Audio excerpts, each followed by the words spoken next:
ही चर्चा तर मी तुम्हाला काय झाली हे नक्कीच सांगेल. परंतु आज मी महत्त्वाचं जे एवढ्या दिवसात 7.5 महिने झालं हे प्रकरण होऊन जी सुरुवात झाली ती प्रकरणाची, जे गावकरी आहेत मसाजोगवासी सगळे, त्यांनी जे रस्त्यावर आंदोलन केलं होतं 27 तासाचं, की आरोपींना अटक करून त्यांना तात्काळ शिक्षा द्या. तिथून सुरू झालेलं जे हे न्यायाचा लढा होता, त्याच्यामध्ये प्रामुख्यानं पहिली भूमिका FIR करण्याची आदरणीय मनोजदादांची होती. तिथून सुरू झालेला हा प्रवास आजपर्यंत ज्या आरोपींना निर्दोष मुक्तीचा अर्ज दिला होता तो आज न्यायालयानं फेटाळला. या कालावधीमध्ये गावकरी, विविध क्षेत्रामधील लोक, लोकप्रतिनिधी, सामाजिक कार्यकर्ते आणि सर्व जाती धर्मातील लोक यांना मी सगळ्यात पहिले यांचा आभार मानतो की देशमुख कुटुंबियांच्या सोबत, गावकऱ्यांसोबत तुम्ही एवढ्या ताकदीनं उभा राहिलात न्यायाच्या लढाईत. तुमचा आभार आहे.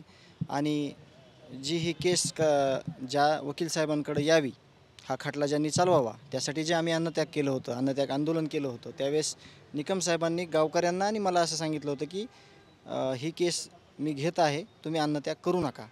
त्यांचे पण आभार की त्यांनी ही केस घेतली. आणि आज मी त्यांना विनंती केलेली आहे गावकऱ्यांच्या वतीनं, आणि गावकरी पण होते, शिष्टमंडळ पण होतं, की ही केस अशाला अशी तुम्ही पुढं चालवावी. आम्ही त्यांना विनंती केलेली आहे. आमच्या विनंतीचा ते नक्कीच मान ठेवतील आणि जशाला तशी पुढं केस ही देशमुख प्रकरणातील लढतील अशी आम्हाला अपेक्षा आहे आणि त्यांनी ही केस लढावी.